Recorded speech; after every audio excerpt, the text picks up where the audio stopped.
बड़ा मैं हूं हिमांशु द्विवेदी और स्वागत है आपका हमारी खास पेशकश चर्चा में। चर्चा के तहत आज एक बार फिर हम दो विषयों पर बात करेंगे। देश में राजनीतिक घटनाक्रम इस क्रम के चल रहे हैं, इस तरीके के चल रहे हैं कि हमें टुकड़ों में बात करने के लिए लगातार बाध्य होना पड़ रहा है। आज भी हमारी जो बातचीत है वो है कांग्रेस और केंद्र सरकार के बीच में चल रहे टकराव को लेकर ही, लेकिन दो अलग अलग हिस्सों में।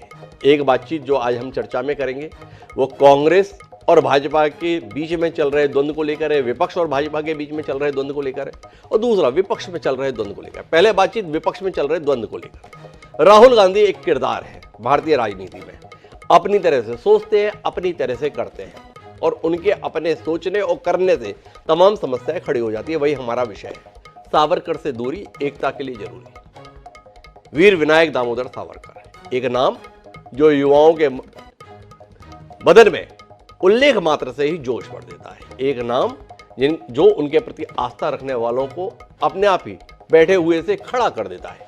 एक नाम जिसके साथ में आज़ादी के संदर्भ में उनके द्वारा दिए गए योगदान को लेकर नमन कर देता है। एक नाम जिसको लेकर लोग अचंभित हो जाते हैं कि एक व्यक्ति इतना विद्वान कैसे हो सकता है। एक नाम, एक ऐसी शख्सियत जिसके संघर्ष की मिसालें किताबों में पढ़ाई जाती रही, लेकिन उस नाम के साथ में राहुल गांधी को ऐतराज है। राहुल गांधी को लगता है कि ये सावरकर ठीक व्यक्ति नहीं थे। एक सावरकर जो अंग्रेजों से माफी मांगकर अपना बाकी जीवन जीने के लिए देखे गए, ऐसे व्यक्ति के प्रति क्या सम्मान, और यही अड़चन है। तो राहुल गांधी जब संकट में फंसते हैं तो सावरकर का उल्लेख करते हैं। माफी की बात आती है तो उन्होंने बड़े ही फिल्मी अंदाज में एक कह दिया, मैं सावरकर नहीं, मेरा नाम राहुल गांधी है, गांधी माफी नहीं मांगा करते। अब सावरकर को लेकर राहुल गांधी तो दिल्ली में बोल देते हैं, लेकिन महाराष्ट्र की सियासत में तो भूचाल आ जाता है, क्योंकि देश में तो सावरकर को लेकर सम्मान है, पर महाराष्ट्र के अंदर सावरकर के नाम के साथ में श्रद्धा का भाव है, पूजा का भाव है, और उद्धव ठाकरे और उनकी पार्टी के लिए संकट पैदा हो जाता है, शरद पवार के लिए संकट पैदा हो जाता है। तो आज हम इसी पर बात करेंगे। हमारे साथ इस दिलचस्प मसले पर चर्चा करने के लिए तीन खास मेहमान मौजूद हैं, उनसे आपका परिचय कराएं और राजनीति के इस महत्वपूर्ण घटनाक्रम को लेकर कुछ बातचीत करें। उससे पहले समय है आज के विचार सूत्र का। हमारा आज का विचार सूत्र ये कहता है कि सहमति असहमति सभी अपनी जगह है, पर दुराग्रह की कोई जगह नहीं होनी चाहिए। दुराग्रह उसे कहते हैं जिसका कोई प्रमाण नहीं होता, फिर भी आप उसी बात पर अड़े रहते हैं। शिव कुमार मिश्रा जी ने यह बात कही थी, और राहुल गांधी का ये दुराग्रह है या उनकी अपनी जानकारी उन्हें इस कदम को उठाए रखने के लिए बाध्य करती है, या तो वही बता सकते हैं। लेकिन हम इसी के साथ अपनी बातचीत को आगे बढ़ाते हैं। हमारे साथ इस चर्चा का हिस्सा बनने के लिए तीन खास मेहमान हैं। भारतीय जनता पार्टी के वरिष्ठ नेता और दुर्ग से सांसद विजय बघेल हमारे साथ इस चर्चा के लिए मौजूद हैं। हमारे साथ अनुमा आचार्य जी हैं, जो ऑल इंडिया कांग्रेस कमेटी की राष्ट्रीय प्रवक्ता हैं, और साथ ही हमारे साथ किशोर तिवारी जी हैं, प्रवक्ता हैं शिवसेना उद्धव गुट के। बड़े संकट में रहते हैं किशोर तिवारी जी, कांग्रेस का साथ देना है, सावरकर का विरोध देखना है, क्या करे कैसे करे। पहले भी हमने बात की थी, तो किशोर जी ने कहा था इन्हें सोचना चाहिए, क्यों हमारी किरकिरी करा रहे हैं। पर किशोर जी आपकी बात का कोई असर नहीं हुआ, किरकिरी कराने का सिलसिला जारी है। अब तो उद्धव ठाकरे बोल रहे हैं भाई बहुत मजबूर कर दिया, गठबंधन तोड़ दूंगा। क्या करें, क्या बात है कि आप समझा नहीं पा रहे? किशोर जी थोड़ा रोशनी दीजिए ना। हिमांशु जी, जी ये तो अडानी से बचाने के लिए ये सब कुछ निकाला है, लेकिन मुझे ऐसा लगता है जी कि आप तो ये डिस्कशन नहीं कराते। क्या है, देश के सामने बड़ा संकट है जी। आर्थिक नीतियों पर तो सरकार कमजोर हो चुकी है, लेकिन लोकतांत्रिक और प्रजातांत्रिक मूल्यों का भी हनन बड़ा हो रहा है। संसद के अंदर भी बोला नहीं जाता, संसद के बाहर भी बोला नहीं जाता जी। और महाराष्ट्र में तो शिवसेना ऐसी पार्टी है जिसको तोड़ के रख दिया ईडी के सहारे, पैसे के सहारे। तो बीजेपी से एक आदर्श था कि वो नीति है। अब आपका सावरकर वाला, तो सावरकर के बारे में मैं बताना चाहता हूं कि सावरकर के बारे में राहुल गांधी जी को कुछ मतभेद है, उनको समझाना चाहिए। लेकिन उनके जो सलाहकार है वो लोग उनको क्या बताते मुझे मालूम नहीं, लेकिन मैं जहां तक हूं मैं ये समझता हूं कि सावरकर जी का कंट्रीब्यूशन बहुत ज्यादा है, और सावरकर जी ये हमारे दैवत है। अब तो हमारे नेता ने कह दिया है हम एक मिनिमम कॉमन प्रोग्राम में कांग्रेस के साथ आए हैं, कांग्रेस हमारे दैवत का अपमान बार बार करेगी। तो फिर हम तो जब अभी 2.5 साल हुए ना बीजेपी से दूर आके, तो हमें कोई परहेज थोड़ी है। अब आचार्य अनुपाचार्य बताएगी कि उनके नेता की क्या राय है। हो सकता है ना सारे मुद्दों पे सारे विपक्षी पार्टियों को सहमति रहे, ऐसा कुछ नहीं है, लेकिन कांग्रेस ये राष्ट्रीय स्तर पर विपक्ष का एक बड़ा स्तंभ है। उसने हमारे एस्पिरेशन, हमारे आदर्श और हमारी स्पेस, इसकी इज्जत करना चाहिए। नहीं तो हम किशोर जी एक छोटा सा सवाल है। राहुल गांधी क्या है ना, बहुत बड़े नेता हैं, एक बहुत बड़ी पार्टी से ताल्लुक रखते हैं, एक बहुत पुरानी पार्टी से ताल्लुक रखते हैं, बहुत बड़े परिवार से भी ताल्लुक रखते हैं। तो आपने कहा कि पता नहीं कौन उनके सलाहकार है, कौन उन्हें समझाता है, पर ये जो उद्धव ठाकरे हैं ये भी बहुत बड़ी पार्टी से ताल्लुक रखते रहे हैं, बहुत सम्मानित परिवार से ताल्लुक रखते रहे हैं। बाल ठाकरे के नाम से भी लगभग वैसे ही सम्मान आता है लोगों के मन में जैसा सावरकर के जिक्र से आता है। तो आपसे जानना यह है, ये उद्धव ठाकरे की इतनी हैसियत वैसियत नहीं है कि राहुल गांधी से बात कर सके, बता सके कि ये क्या कर रहे हो, अपने जो है उनको तो साथ रख लो, बाकी तो चले गए, हमें भी क्यों बाहर का रास्ता दिखा रहे हो। तो आपसे जानना चाहता हूं कि उद्धव ठाकरे की इतनी हैसियत भी नहीं बची क्या कि राहुल गांधी से कुछ बात कर सके। नहीं, आज संजय राउत जाकर सोनिया जी से और राहुल जी से बात कर ली है, आखिरी बात हो गई है। इसके बाद हमारा तय हो गया है कि हम कांग्रेस के पुराने नहीं निकालेंगे और वो भी सावरकर जी को बीच में नहीं लाएंगे। तो अब अडानी और मोदी, इनका जो संकट है उसके खिलाफ लड़ने का हमारा तय हो गया है। वो हमारा तय हो गया। किशोर जी कह रहे हैं अब सावरकर के संदर्भ में गांधी नहीं बोलेंगे। अनुमा जी से पुष्टि करा लेते हैं। किशोर जी दावा कर रहे हैं, अनुमा जी पुष्टि कर रही है अब सावरकर के संदर्भ में। राहुल जी ने कान पकड़ ले, भैया अब नहीं बोलूंगा, नाराज मत हो, दुखी मत हो, परेशान मत हो। हिमांशु जी नमस्कार जी। और मैं आज के इस प्रोग्राम में आधिकारिक तौर से नहीं आई हूँ। ये आपकी टीम मुझे पसंद है और वो मुझे फोन करते हैं तो मैं आती हूँ। तो जो मैं बोलूंगी ये मेरे व्यक्तिगत विचार है जी। ये मेरी पार्टी की विचारधारा के साथ है या नहीं वो नहीं जानती, पर ये मैं अपने बिल्कुल प्योर व्यक्तिगत विचार आपको दूंगी जी। क्या आपको मंजूर है? जरूर, स्वागत है, आप जो कहें स्वागत। तो मैं सरस्वती विद्या मंदिर में 10 साल पढ़ी और उस 10 साल में मैंने महात्मा गांधी को नापसंद करना और वीडी सावरकर का महिमा मंडन देखते हुए उनको पसंद करना, ऐसा मेरा नेचुरल नैसर्गिक हो गया मेरे साथ, क्योंकि जो जैसे माहौल में रहते हैं हम वैसा समझते हैं जी। तो ऐसा हुआ। और उसके बाद जब मैंने एक दो बातें जो बाद में पढ़ी सेना में रहते हुए, वो भी अच्छी थी कि लंदन में सावरकर जी ने समारोह किया था 1857 के, जो उसका हमारा 50 साल पूरे होने पर के बारे में समारोह किया था। ये बहादुरी की बात थी। पर जब उन्होंने लंदन से भारत पिस्टल भेजी तो पकड़ लिए गए थे। अब मुझे जिस बात से सख्त ऐतराज है कि सावरकर ने महिलाओं को बदला लेने का माध्यम बनाया था, और जो मैं कहती हूँ वो सावरकर के लिखे हुए, खुद के लिखे हुए पेज नंबर 405 है वो, और उसका है 6 glorious epochs of Indian history.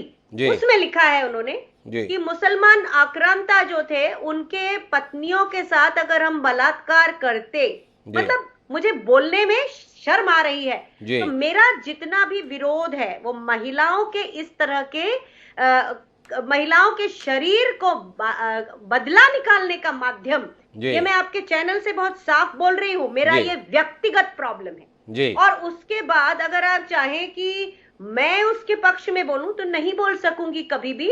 मैं दो सावरकर हैं। अनुमा जी मैं थोड़ा आपसे जानना चाहता हूं, कांग्रेस अपने जीवन काल की शायद सबसे बड़ी लड़ाई लड़ रही है और सबसे कठिन दौर से गुजर रही है। मतलब 30 डिजिट में सीटें भी नहीं आती आपकी पार्टी। वर्तमान में मुद्दों की कोई कमी है जो सावरकर को खोजकर लाए राहुल गांधी, और सावरकर पर टिप्पणियां करके अपने आप को गौरवान्वित महसूस कर रहे हैं। मैं आपसे जानना ये चाहता हूं, आप सियासत कर रहे हैं, क्या कर रहे हैं देश की राजनीति में? सावरकर को लाकर आप इस देश की राजनीति में क्या हासिल करना चाह रहे हैं? थोड़ा इस पर रोशनी दे दें। मतलब लड़ाई आपकी राहुल गांधी की नरेंद्र मोदी से चल रही है, कांग्रेस की लड़ाई भाजपा से चल रही है। जिन सावरकर का आप उल्लेख करते हैं, क्या इतिहास जानते हैं आप? सावरकर का जनसंघ से क्या नाता? सावरकर का संघ से क्या नाता? सावरकर जब तक जिंदा रहे ना तो संघ की शाखा में गए ना जनसंघ में गए, बल्कि सावरकर के जीते जी उनके हिंदुत्ववादी सोच को जनसंघ और संघ के द्वारा छीन लिया गया। हिंदू महासभा जिसका नेतृत्व करते थे सावरकर, वो हिंदू महासभा इतिहास के पन्नों में दफन हो गई। वो जनसंघ और भाजपा आज विराट स्वरूप में देश के सम्मुख है, दुनिया के सम्मुख है। उस सावरकर को कोस कोस के क्या हासिल करना है भाई? दीनदयाल उपाध्याय पे बात करो, श्यामा प्रसाद मुखर्जी पे बात करो तो समझ में आता है। जिस सावरकर से जनसंघ की अदावत रही, उस सावरकर को आप गाली देकर सोचते हैं कि आप भाजपा को कोस ले रहे हैं। कमाल है। क्या दिखाना चाहते हैं आप?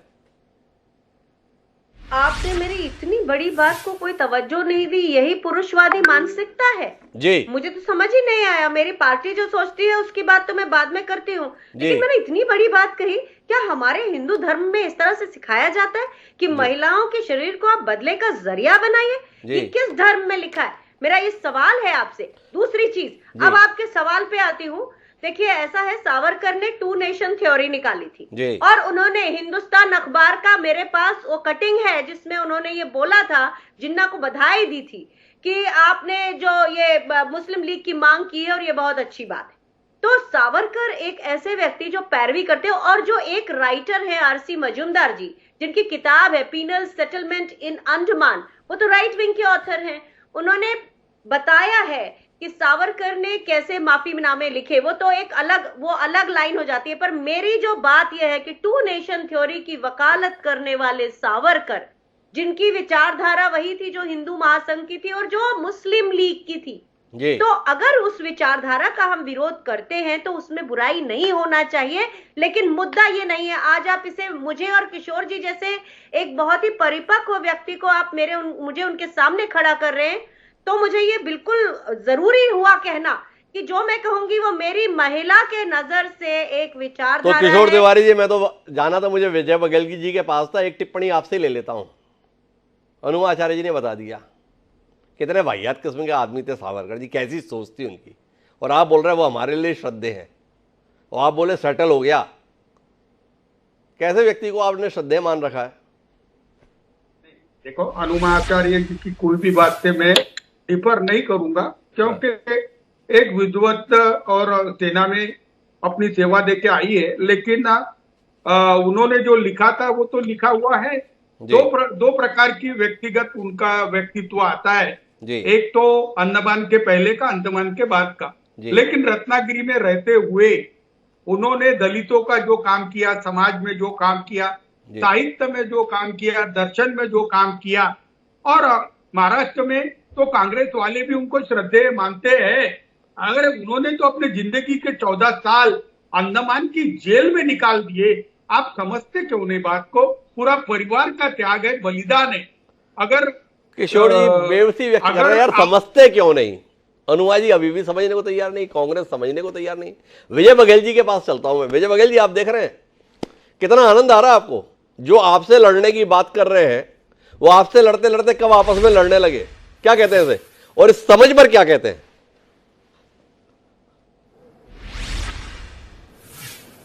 नहीं, सबसे पहले तो आदरणीय हिमांशु जी, आपका, सम्मानी बहन अनुमा जी का, सम्मानी भाई किशोर जी का मैं स्वागत करता हूं आपके चैनल के माध्यम से जी। और उनको नमस्कार करता हूं, अभिनंदन करता हूं।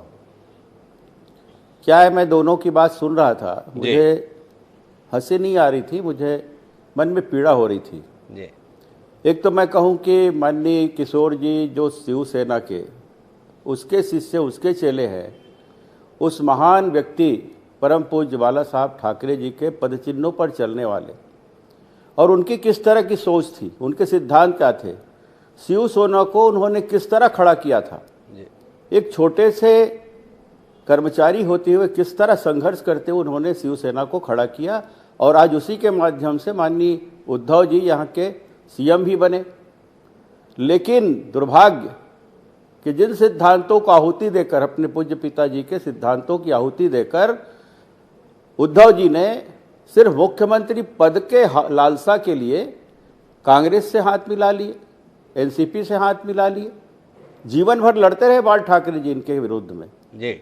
दूसरी बात मैं अनुमा जी के लिए कहूँगा कि हमारी बहन अनुपा जी, बहनों का हम भी सम्मान करते हैं और सावरकर जी भी सम्मान करते थे। इस देश के कोई भी हिंदू राष्ट्र के लोग और हिंदुत्व को मानने वाले लोग कभी भी महिलाओं को लक्ष्मी की तरह, सरस्वती की तरह और माँ दुर्गा की तरह पूजते हैं, नारी का सम्मान करते हैं। सावरकर जी के जो उस समय के वक्तव्य थे, उस समय से लेखनी थे, उनको बता रही है बहन, तो उस किस संदर्भ में वे लिखे थे? आप क्या उस समय उपस्थित थी?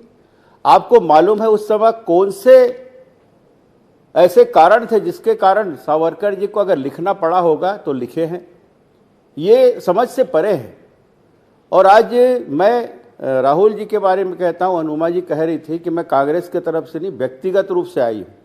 तो व्यक्तिगत का यहां सवाल ही नहीं है, आप कांग्रेस की तरफ से एक प्रवक्ता के रूप में आई हैं, तो कांग्रेस की बात कर ले।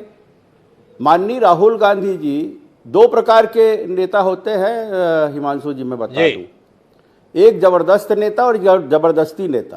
तो राहुल जी को जबरदस्ती नेता बनाया जा रहा है।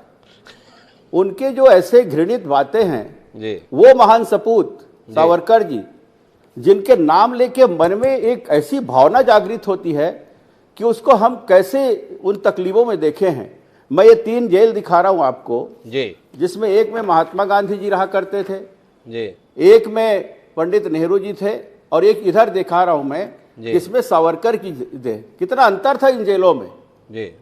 और इसके बारे में कुछ बोलना, जिनको जंजीरों से जकड़ा गया था, एक अलग काल कोठरी में डाल दिया गया था, और वो देश के महान सपूत थे, महान क्रांतिकारी, स्वतंत्रता संग्राम सेनानी, समाज सुधारक, इतिहासकार, और वो राष्ट्रवादी थे, और जिनके विचार आज भी प्रासंगिक हैं। ऐसे हमारे पूज्य सावरकर जी के बारे में इतना घृणित बात करना।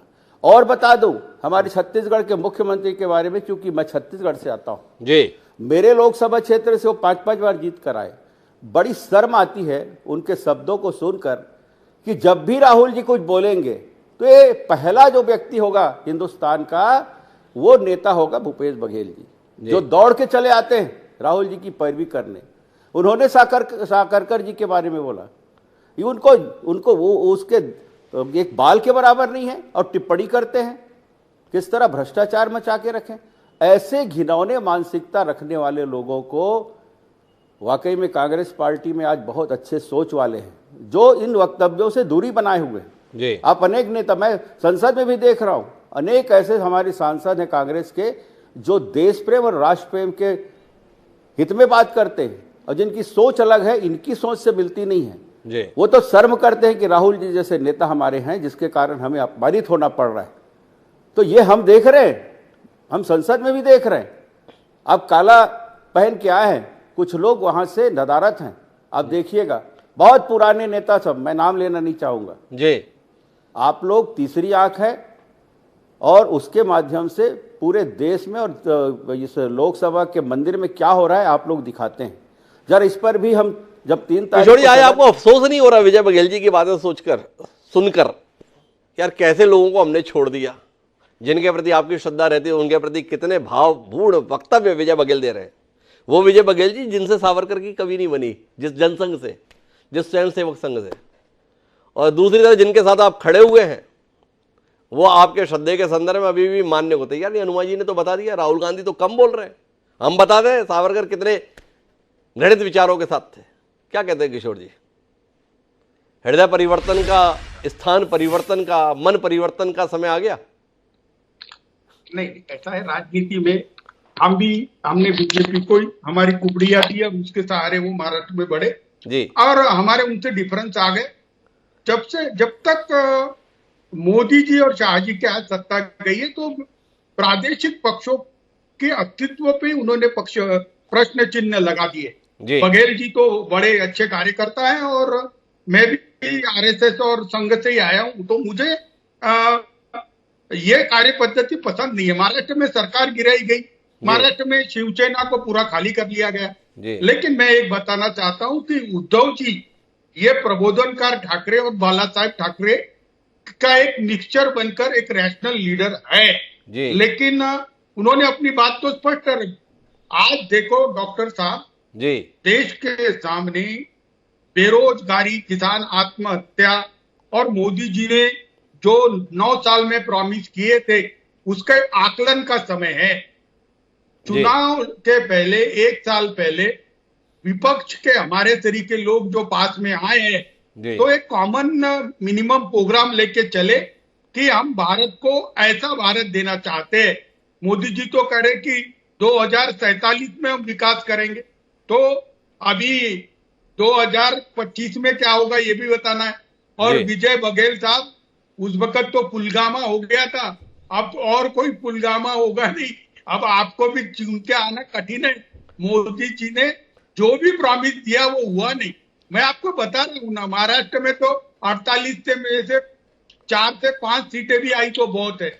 लेकिन मैं अनिमा जी को मैंने जब अनिमा जी को मिला था पहली बार एक शो में, तभी मैंने उनको शुभकामनाएं दी थी कि वो एक अच्छी प्रवक्ता है, अभ्यास करके आती है, लेकिन संदर्भ देखना चाहिए। कब आदमी किस संदर्भ में लिखता है और उससे उसकी प्रतिमा नहीं बनती। उनके 86 ईयर ओल्ड के स्पैन के अंदर उन्होंने 70 साल तो स्ट्रगल ही किया, पूरा परिवार ने त्याग किया। उनका साहित्य, उनका संदर्भ, उनका संघर्ष, उनको तो बाबा साहेब आम्बेडकर मानते थे। और आप मालूम नहीं, इंदिरा जी भी उनको, जब इंदिरा जी ने पूरा समझ लिया तो इंदिरा जी ने भी उनका सम्मान ही किया था। तो मैं आपको बोल रहा हूं, नेहरू जी और महात्मा गांधी भी उनके त्याग के प्रति बड़े प्रभावी थे, लेकिन उनके कार्य पद्धति से सरोकार नहीं रखते थे। उन्होंने तो मुस्लिम लीग के साथ चुनाव लड़ा था। 2 नेशन थ्योरी है, अब सब उनका क्लियर है। और मरकर 68 ईयर हो गए, जिनका राजनीतिक संदर्भ नहीं है, ना वो जनसंघ और आरएसएस से कोई लेना देना था।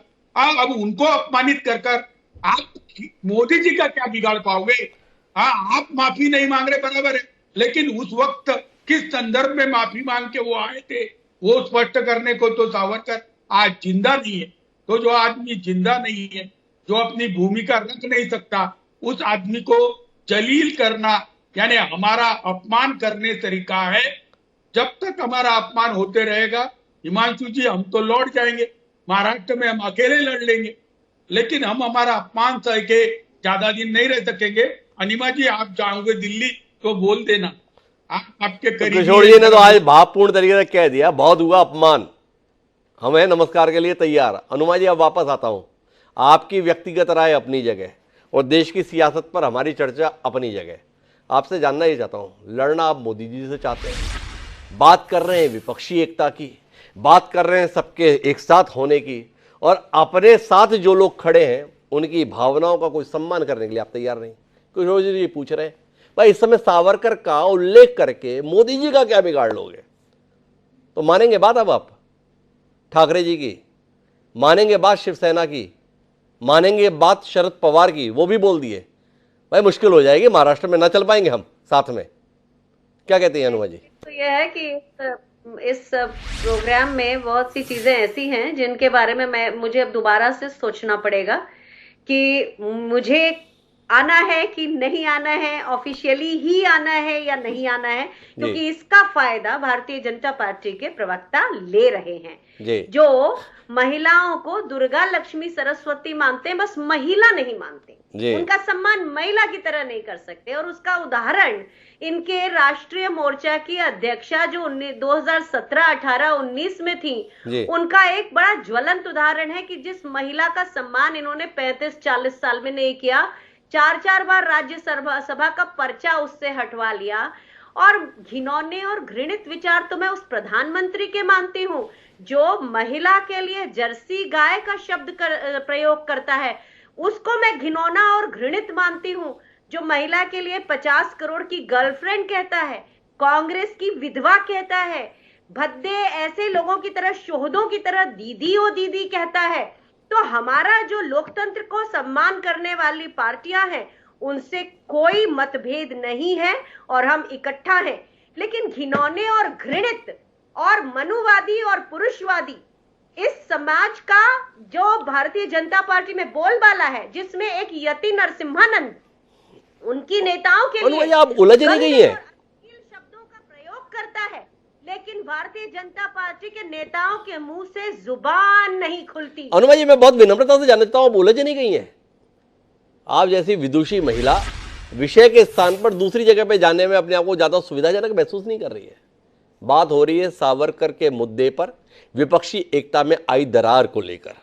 आपके दो महत्वपूर्ण सहयोगी उद्धव ठाकरे और शरद पवार इस एक मुद्दे को लेकर अलग होने तक के लिए तैयार है, खुलकर कह रहे हैं बहुत हुआ, रुक जाओ नहीं तो अलग हो जाएंगे। आपसे जानना ये चाहता हूं, एक तरफ आप बात कर रहे हैं मोदी जी से मुकाबला करना है, मुकाबला भाजपा से करना है, मिलकर करना है, मैं बहुत महत्वपूर्ण नहीं हूं, सामूहिकता महत्वपूर्ण है। दूसरी तरफ आपके ही सहयोगी कह रहे हैं कायगा महत्वपूर्ण, इतनी बेइज्जती, इतनी जलालत। तो इसके संदर्भ में आपसे जानना यह है, रुकेंगे अब आप, ठहरेंगे या ऐसे ही चलेंगे? आपने आज ये जो चर्चा आयोजित की है, इससे आप तो बीजेपी को लाभ ही पहुंचा रहे हैं। और आपका शुरू से जो अभी तक का वक्तव्य रहा है, उसे मैं देखूं तो आप एक तरफ पहले ही मन बनाकर आए हैं कि आप मुझे ग्रिल करेंगे, तो मैं उसमें तो बिल्कुल ही मेरा आपको ग्रिल करने के संदर्भ में कोई इरादा नहीं, लेकिन सावरकर के प्रति मेरे मन में सम्मान है, इसे कहने में मुझे गुरेज नहीं। अगर सावरकर के प्रति सम्मान है तो सम्मान है, पर राहुल जी अपने विचार रख रहे हैं तो उन विचारों को भी हम दिखा रहे हैं। मुद्दा ये आया, बात समझने की कोशिश कीजिए अनुमा जी, कि आपके अपने सहयोगी इस मुद्दे पर नाराज हैं, नाखुश हैं, क्रोधित हैं, इस पर बात हो रही है। मेरी या विजय बघेल जी की राय क्या है ये इस संदर्भ में इतनी मायने नहीं रखती है। मायने ये रखता है कि आप अपने सहयोगियों की ही भावनाओं के संदर्भ में अनदेखा करने की मानसिकता में है या उनकी भावनाओं को सम्मान देने की मानसिकता में, इसको लेकर सवाल है। लोकतंत्र में मेरे दिल के अंदर जो भावना है वो मैंने, आपने पूछा तो मैंने अपनी व्यक्तिगत भावना कह दी, लेकिन आप पार्टी की बार बार बात इसलिए कर रहे हैं क्योंकि किशोर जी को आप भड़काना चाहते हैं। तो मैं बहुत सीधी बात करती हूँ कि उस पे जो भी ऊपर के लेवल पे बात होगी वही प्रिवेल करेगी। अगर वो उद्धव ठाकरे जी की बात हो चुकी है कांग्रेस अध्यक्ष से, तो फिर मुझसे सवाल ही नहीं होना चाहिए। और अगर नहीं हुई है तो मैं अपने अंदर जो मेरी भावनाएं हैं, चूंकि मैं सरस्वती विद्या मंदिर में पढ़ी हूं और मैं उस पूरे माहौल को जानती हूं, लेकिन पसंद नहीं करती, तो आप मुझे जबरदस्ती थोड़ी करवा लेंगे कि मुझसे आप कहलवा दें कि ऐसा हो। और किशोर जी से जहां तक आप ये सोचते हैं कि उनके अगेंस्ट मुझे पिच करेंगे, तो वो भी नहीं कर पाऊंगी। हिमांशु जी, आप बहुत विद्वान हैं, लेकिन इतने ज्यादा भी नहीं कि आप मुझे जबरदस्ती ठेल के वो कहलवाएं जो आपका मन करता है। मैं क्यों कुछ कहलवाऊंगा? किशोर जी जो बोल रहे हैं वो अपनी मर्जी से बोल रहे हैं, आप जो चाह रहे हैं वो अपने आप बोल रही हैं, विजय जी को जो भरा है वो बोल रहे हैं। तो मैं वापस विजय जी के पास रुक करता हूँ कि विजय जी, कुल मिलाकर एक तरफ किशोर तिवारी जी की उग्रता है, गुस्सा है, आहत है मन, दूसरी तरफ अनुमा जी का है जिनका कहना है कि भाई हमने जो सोचा है, हमारा जो सोच है वो व्यक्तिगत स्तर पर है, पार्टी के स्तर पर जो होगा देखा जाएगा। क्या देख रहे हैं आप?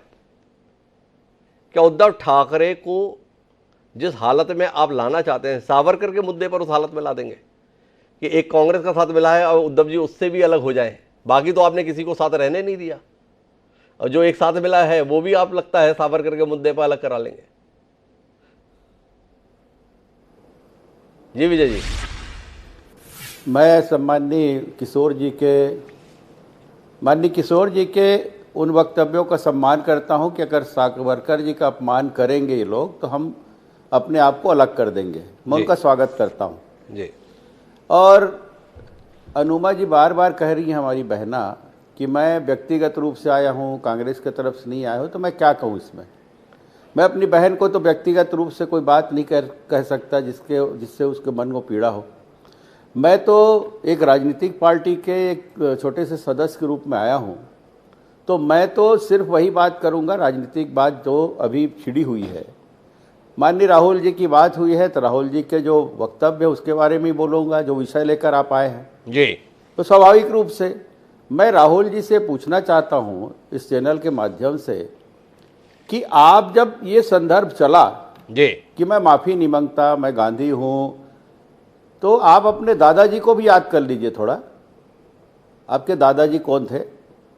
गांधी महात्मा गांधी के बड़प्पन को आपने स्वीकार कर लिया कि और स्वीकार योग्य है पूरे देश के लिए, पूरे दुनिया के लिए जी, और उसको आप एक कवच की तरह अपने राजनीतिक सरोकार के लिए उसका उपयोग कर रहे हैं और दुरुपयोग भी कर रहे हैं। जो महात्मा गांधी अहिंसा के, सत्य के पुजारी थे, अब उनको आप कभी वो उनके बारे में टिप्पणी किए? अब भाई कह के पुकारे सावरकर जी को। उनकी दादी माननीय हमारी बहुत सम्माननीय इंदिरा जी ने भी उनको सम्मानजनक ढंग से शब्दों से उनको सम्मानित किया है। ऐसे बहुत है, भगत सिंह, आज़ाद भगत सिंह जी भी। तो ऐसे बहुत लोग हैं जो इस देश के लिए अपनी कुर्बानी दी, जिन्होंने इस देश के लिए बहुत कुछ किया। हम नहीं कहते, कांग्रेस ने भी इस देश के लिए बहुत कुछ किया है जी। लेकिन वर्तमान परिस्थिति में जो हालत हुई है वो सोचनी है इनके लिए। ये सोचे बगैर वक्तव्य देते हैं। अब जब माफ़ी मांगने वाली बात आई तो आप अपने लेवल के अरविंद केजरीवाल के उदाहरण क्यों नहीं दिए? क्योंकि वो भी कई बार माफी मांग चुके हैं। आपने सावरकर को क्यों चुना? किस सावरकर को क्यों चुना? यही वो सवाल है जिसका उत्तर अभी तक नहीं मिल रहा। पर कुल मिलाकर सावरकर के जिक्र के साथ राहुल गांधी अपने लिए सहूलियत कम और शायद मुश्किलें ज्यादा पैदा कर रहे हैं। भारतीय जनता पार्टी के लिए भी मुश्किलें कम और अपने सहयोगियों के लिए मुश्किलें ज्यादा पैदा कर रहे हैं। क्या राहुल गांधी विचार करेंगे अपनी रणनीति पर? वह नरेंद्र मोदी को चुनौती देना चाहते हैं, वह भारतीय जनता पार्टी को चुनौती देना चाहते हैं। तो इसके लिए अपने सहयोगियों का विश्वास होने चाहिए, समर्थन चाहिए या उनसे दूरी चाहिए। तय तो राहुल गांधी को करना है। पर इतना तय है कि सावरकर के मसले पर अगर राहुल गांधी ने अपना ये तेवर बरकरार रखा तो उद्धव ठाकरे और शरद पवार के लिए महाराष्ट्र की सियासत में कम से कम कांग्रेस का चलना संभव नहीं रह जाएगा। देखें, बदलते बयान राहुल गांधी के हैं या बदलते कदम उद्धव ठाकरे और शरद पवार के, इंतजार रहेगा। बहरहाल आप तीनों मेहमानों का धन्यवाद हमारे इस चर्चा का हिस्सा बनने के लिए। एक छोटे से ब्रेक के लिए जाएंगे, ब्रेक के बाद लौटेंगे तो अनुमा जी और विजय बघेल जी हमारे साथ बने रहेंगे दूसरे विषय के संदर्भ में जो नरेंद्र मोदी से संबंधित है। नरेंद्र मोदी ने पिछले 2 दिन में जबरदस्त किस्म के भाषण अपने लोगों के बीच में दिया है, उस भाषण पर बात करेंगे। नहीं जाएगा नहीं, हम गए हो रहा है।